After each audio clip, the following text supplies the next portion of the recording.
Tu parles de tous les trophées que t'as gagnés en faisant du sport? Non, pas de mes trophées. Je parle seulement du sien, le Silver Club Award. Est-ce que tu crois que tu l'as réellement mérité? Je vois pas du tout de quoi tu parles. Voilà ce qui s'est passé. Il y a 35 ans de cela, après l'arrêt définitif de la série, ta carrière était en péril. Pas la peine, j'entends rien. Quand tu as été nominé pour ce prix, tu savais que c'était ta dernière chance et que tu ferais n'importe quoi pour gagner. Tu as rencontré un admirateur, Victor Timlinson. Il t'a dit où il travaillait. C'était la chance de ta vie. Il travaillait dans un cabinet d'huissiers, Feynman et Kelly. Il comptabilisait les votes pour toutes les grandes récompenses, les Silver Club inclus. Victor Timlinson s'occupait du courrier. Il était donc la première personne à voir les votes. Je ne sais pas comment tu as fait. Tu l'as peut-être payé, tu l'as peut-être charmé, mais quoi qu'il en soit, tu l'as convaincu de truquer les résultats.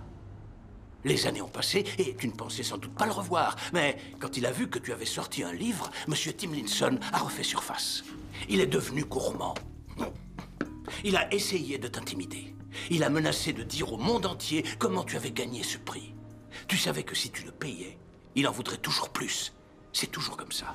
Alors tu as décidé de tuer cet homme. Attends, là, tu délires. Pas du tout, tu l'as piégé. Toutes ces lettres, tu te les as envoyées. Tu as même fait exploser ta voiture.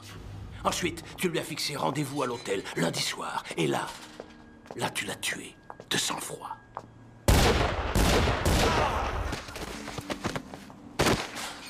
Tu l'as tué. Tu as mis un couteau dans sa main et les lettres dans sa poche. Monsieur Monk, que faites-vous? Vous savez ce qu'il fait? Parce que j'ignore ce qu'il fait. Eh bien, j'essaie de prouver que vous êtes coupable d'un meurtre, monsieur Lankman, ou, tout au mieux, d'un homicide involontaire sur la personne de Lizzie Talvo, votre assistante. Elle avait découvert que vous trichiez lors de ce jeu télévisé. Si on envoyait les pubs. Si tu fais ça, t'es viré. Elle s'est tuée il y a environ 1 mois dans un accident de voiture. Et depuis sa disparition, l'homme ici présent vous fait chanter. Et ce qu'il vous réclame, vous le lui donnez ici dans votre jeu en lui fournissant les réponses aux questions. Je le savais. On va tout recommencer. Monsieur Birch, vous étiez à Bluestone Valley le soir de sa mort. Vous avez dû voir l'accident.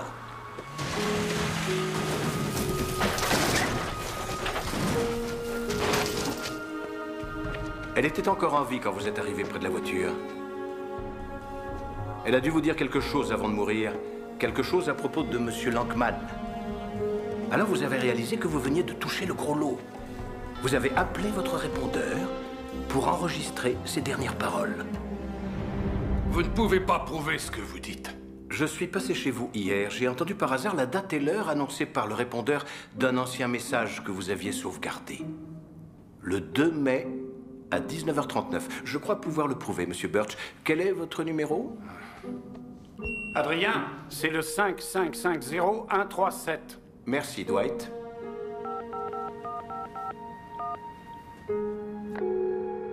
Bonjour, vous êtes chez votre copain Val.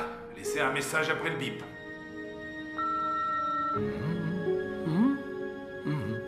4, 8, 2. Vous avez un message sauvegardé, le 2 mai à 19h39.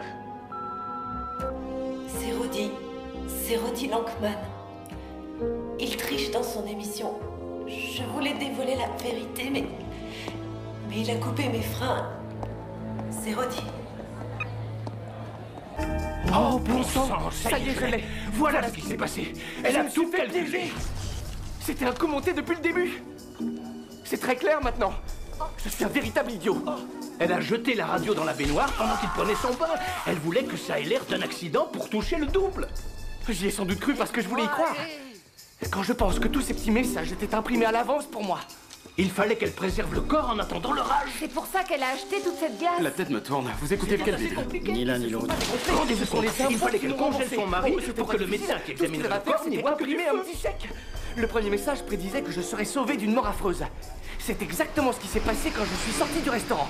La nuit dernière, pendant l'orage, elle a mis son mari dans le bateau, elle a largué les amarres et elle a attendu quelques heures avant de signaler un accident.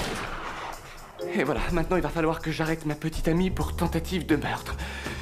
Elle voudra sûrement rompre avec moi.